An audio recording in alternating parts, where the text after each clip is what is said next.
All right, and we're good to go. Thank you so much, folks, for joining us for session number 3, exploring inclusivity on campus. I'm here with Dwayne Taylor. Just before I pass it over, just want to reiterate, as I mentioned earlier, where we play and grow and learn here at Carleton is on the traditional and unceded territories of the Algonquin Nation. And I definitely encourage you to head over to our Indigenous Initiatives booth after this session to chat with Kate from our office to talk about Indigenous recruitment if you'd like to hear more. So with that, I will pass it over to Dwayne to take it away. Thank you so much, Kelly Joy, for the introduction. Hey, folks, welcome. Happy to connect with you this evening, afternoon, or morning, depending on wherever you are. I've learned that in this virtual reality, we're all in different time zones. So got to make sure, for those of you who it's late at night or early in the morning, just want to say a quick hello. My name's Dwayne, and I'm going to introduce myself a little bit to you folks in a minute, but I'm hoping so far that you're having a wonderful evening, day, or afternoon. Oh, I just see my slides got a little weird, but we're back. So hi, name's Dwayne.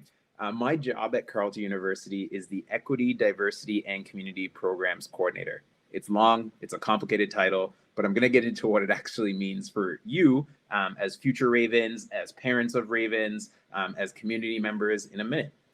So fun facts about me. I'm a 2-time graduate of Carleton University, actually. So I've been around the block for a while. I did my master's at Carleton. It's a master's in philanthropy and nonprofit leadership. And I also did my Bachelor of Arts in Law at Carleton University. Both of them, fun fact, when I did them, were the only bachelor's and master's programs of their kind in Canada. There was no master's in philanthropy at any other school, and there was no bachelor's of law at any other school, which is why I ended up doing my degrees both at Carleton.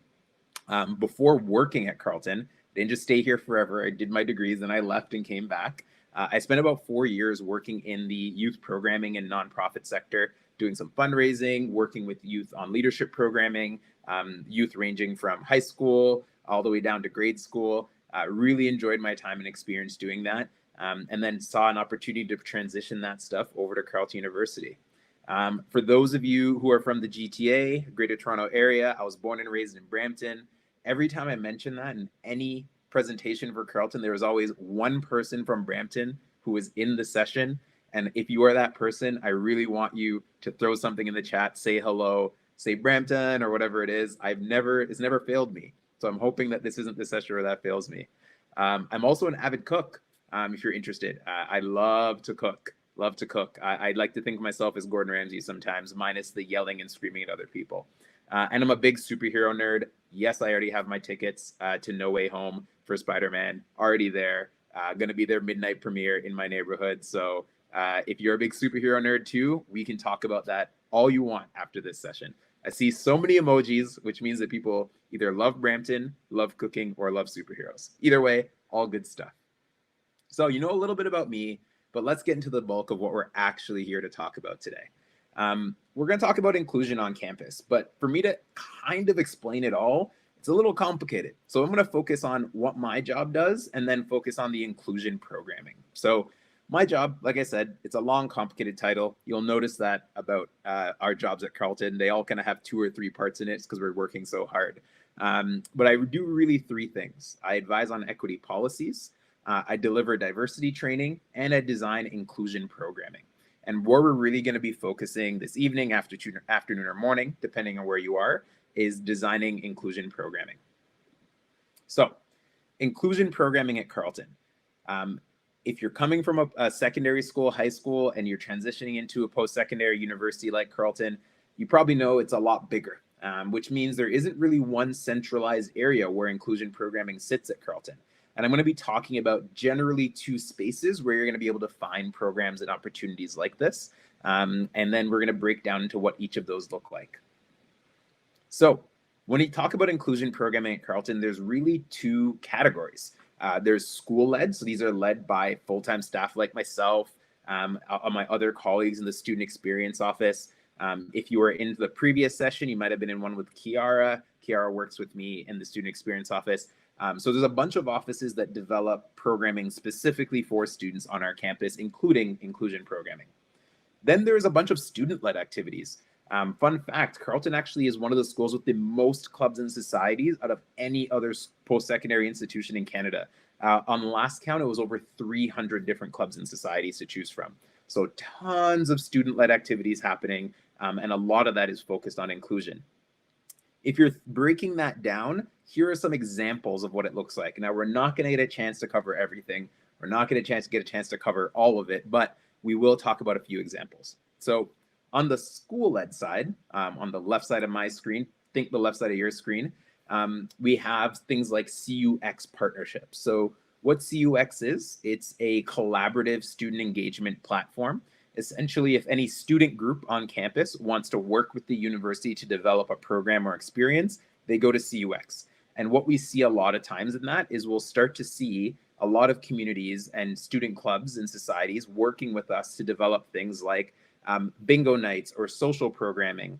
A really great example is the HOLAS, which is the Humanitarian Organization of Latin American Students, one of our biggest clubs on campus. They do salsa nights, virtual salsa nights right now, but when campus is open, physical salsa classes, which is a really awesome way for them to share parts of their culture and their experience with the wider Carleton community. So it's not just the club planning it by themselves.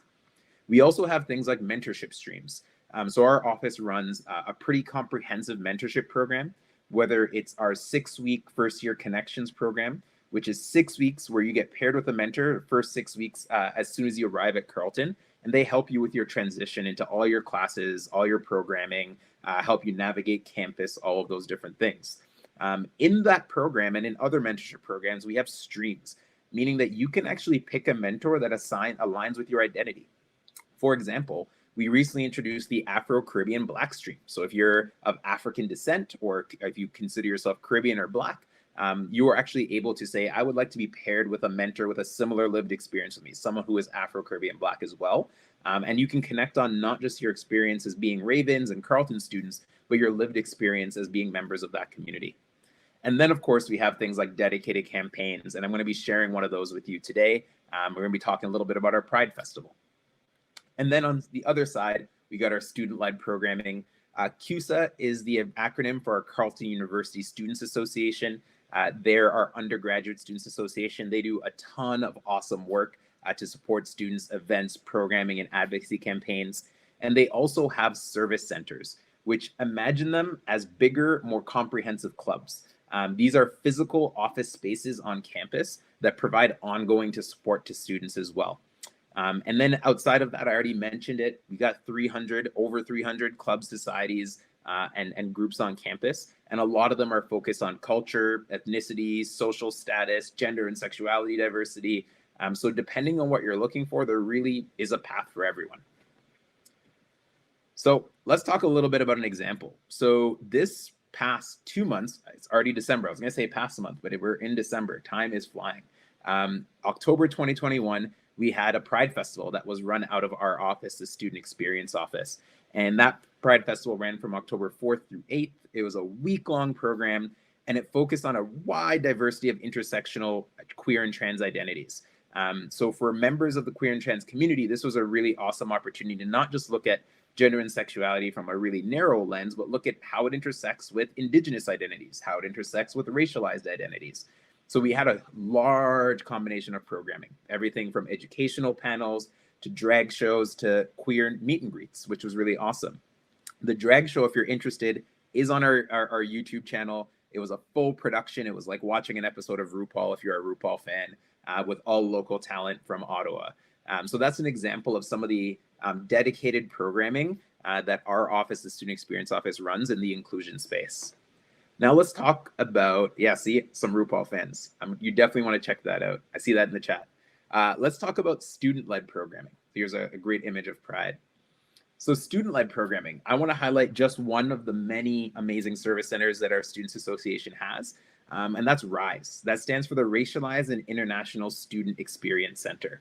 Now, this is a physical center that exists in our university center on campus. And there's a full-time coordinator who works there, who's able to provide support and guidance for any student who identifies as racialized or an international student on campus. They're open year-round, so there's always something going on there. They're running campaigns and programs and events, literally multiple a month, 3, 4, 5 different events and programs a month. They have a really interesting balance of education, advocacy, and social programs. So even if you were thinking about taking inclusion and equity and diversity work off campus and into political issues, you want to get involved in the Ottawa community and look at what that entails. There's an opportunity to connect through RISE to do that.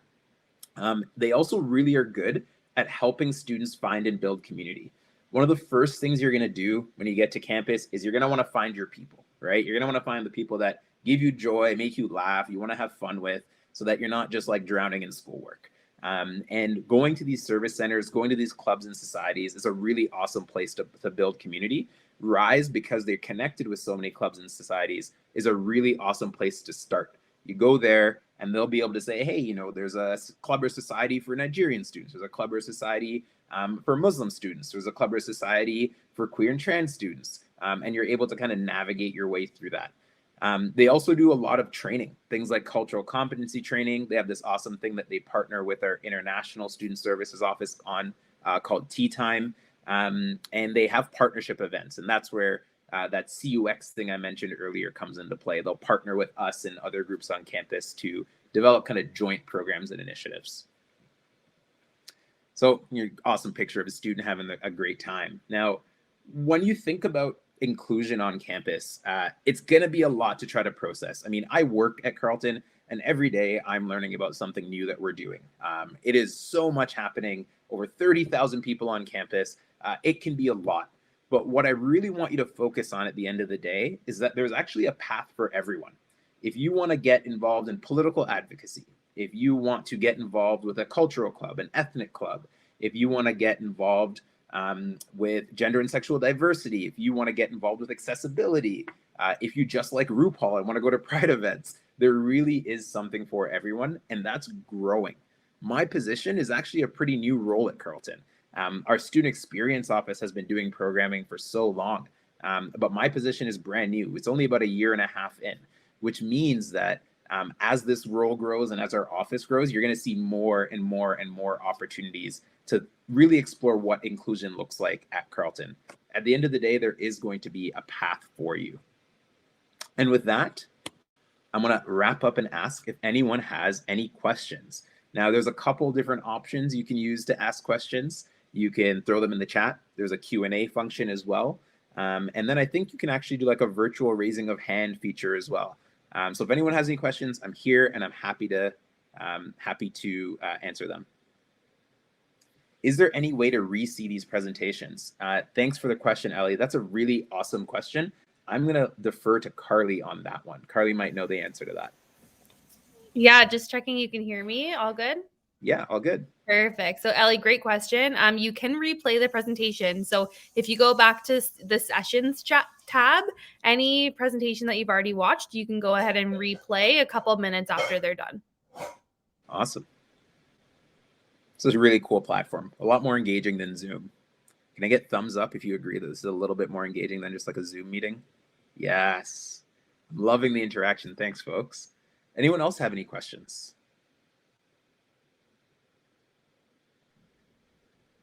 How/when do you join clubs? So Ellie, your question about how you can re-see the presentations, I'll let Carly answer that in a second. But I do see another question from, I think it's Ada. How and when do you join clubs? I want to answer that in case other folks are interested. So Ada, the way that you can join clubs is there's so many opportunities, but there really are 2 big events that happen at Carleton, virtually or in person, depending on if you're on campus. We usually do a clubs expo in the first week in September when we have our fall orientation week, and then another one in January. And that is an expo where pretty much every club on campus will have a booth, virtual or in person, depending on the year. And if COVID's still kicking around by 2022, fingers crossed it isn't. They give you an opportunity to just like pitch you and be like, hey, this is our club. This is what we do. Are you interested in joining? And they'll have sign-up lists and those sorts of pieces. So that's the easiest way to access clubs. But if you miss that event, you can't attend, whatever that might be, there's actually an entire clubs office that's run by our Students Association. So their website is just cusaonline.ca. I can drop that in the chat in 2 seconds. And they have a list of all the clubs with all the clubs' contact information. And if you're not sure kind of how to reach them, you can actually just message the clubs commissioner and say, hey, Kalitha, would you say Carleton is really diverse? That's a really good question. So I can't say statistically because I don't know what all the numbers are off the top of my head. And I know that we're working through some projects to actually capture a lot of that data. But as of last reporting, we know that about 40% of the people, the students on Carleton's campus, identify as racialized. Now, that could be anything in a Canadian context. That could be East Asian, South Asian, Afro-Caribbean, Black, Hispanic. Like there's a quite a large different combination there. But I will say when you walk through campus, you do see a lot of people from around the world. We also have a massive international student population at Carleton. So you'll also interact with not just racially diverse and socially diverse people, but also culturally diverse people as well. The gender ratio, I don't know the gender ratio, but I'm not going to comment on it because I don't know exactly off. I would just be guessing based on walking around campus. I think there are more cisgendered females on campus than cisgendered males, but I'm not entirely sure. That's a good question, though. I will look into that. And if I can get an answer, I will pass it on to the recruitment team. How would one start a club at Carleton if they want to lead it? Yeah, that's a really awesome question, Shanita. Shanita, I'm sorry if I'm mispronouncing your names, folks. But yeah, great question. So same process as kind of connecting with the club's commissioners. So you'd essentially go to the CUSA club's commissioners in the club's office and say, hey, like, are there any clubs that are for anime? Are there any clubs that are for soccer fans or esports or whatever it might be? They would show you all the options. And if there is a club that already exists, you can kind of say, hey, I want to join that club. And if you want to create your own club, if it doesn't exist, you totally can do that. Ada, do we have research clubs? So that's a really great question. I'm assuming you mean research from like an academic lens. And if you mean that, then we do have associations. That's what we call them at Carleton. There's a lot of academic associations. So we'll have groups like the Sprott Students Association, the Science Students Association, and they operate like clubs. They do a lot of social programming on campus, but they also focus on educational programming. So they'll do things like study groups and academic groups and those sorts of pieces. So if you're looking for that sort of connection, you absolutely can do that. Mahad, are there tutor clubs, clubs for tutors? I don't know. That's a really great question. That's something we'll have to check on the CUSA website. I know we do have a ton of tutoring offered through the societies that I just mentioned, like Science Student Society and those sorts of pieces. But I'm not entirely sure if we have a club specifically for tutors. I know that you can access tutors, but whether there's a club for them, not 100% sure. Kalitha, do clubs take place on weekends? Yeah, tons of clubs do weekend programming. Pre-pandemic, the campus was as busy on the weekend as it was in person. So yeah, there is always something happening on campus. For clubs, they do have access to book spaces on campus and host events on campus, even on weekends. So that is something that absolutely does happen on campus. A little bit less, again, with COVID and those sorts of pieces, but as we navigate that, there's definitely some stuff. All right. Bibi, are there extracurriculars such as basketball? Yes, that is with the athletics department. So the athletics department has obviously professional varsity sports that you want to go compete to be on I think we're 13 or 14-time national champion Carleton Ravens basketball team. Absolutely, you can do that. But we also have competitive clubs. So the competitive clubs are if you want to just play with local people on campus. So if you're not really interested in being a varsity athlete, but you really love basketball or you really love field hockey or you really love ultimate, there's a ton of competitive clubs for that. And then there's also non-competitive clubs for some sports as well. So if you just want to play socially, there's a ton of that on campus, usually, again, pre-COVID times, and we're starting to see some opening up in the next semester. We're going to see some return of drop-in sessions for things like drop-in basketball. That's something I used to play actually over the lunch hour right before the pandemic. Me and my staff members would go down to the gym and we'd play a game of basketball. So yeah, absolutely, that's something you can do on campus for students as well. Yes, someone just dropped the link in for CUSA. That is the website for CUSA, and there's a tab for clubs. Ada, how are students connecting during the pandemic? Well, I think it's tough for anyone to connect. I mean, I'm meeting you all behind a screen, right? You're all little icons right now. I'm not seeing any faces or interactions, but we're doing a lot of work to try to help folks connect. So one of the things that we do in our office is we do something called Raven Zone, which is literally a drop-in social session. Like literally any student can just sign up and be like, I just want to meet other students. Yes, it's on Zoom. Yes, it's virtual. But it's a really cool opportunity if you don't necessarily know like what club you want to go to, or if you like are ready to make that big jump in a commitment into a varsity or intramural sport. It's just a cool space to connect with folks. We run sessions like that during orientation, but then we also run them throughout the year. And something I mentioned earlier, during our Pride Festival, we had our queer meet and greet program. We're actually doing some streamed programming like that too. So we're going to be offering stream programming for queer meet and greets, racialized meet and greets, Indigenous meet and greets. So there's always an opportunity to choose kind of which space you want to navigate and be a part of as well. These are all really great questions. I feel like I'm like rapid speaking though, because your questions are coming so fast. Awesome. Any other questions? I mean, throw them at me. Throw them at me. This is good practice for me auctioneering. Oh, thanks. Hope you have a good day too. Thanks, Jacqueline. Thanks, everyone. Thanks, Ada.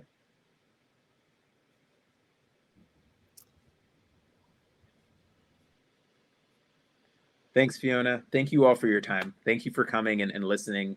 I really appreciate it. And if you have any questions, obviously the undergraduate recruitment office is there for you. But you can also reach out to me through them as well. So if there's something specific you want to dig into about equity issues or services on campus or inclusion, you just let me know.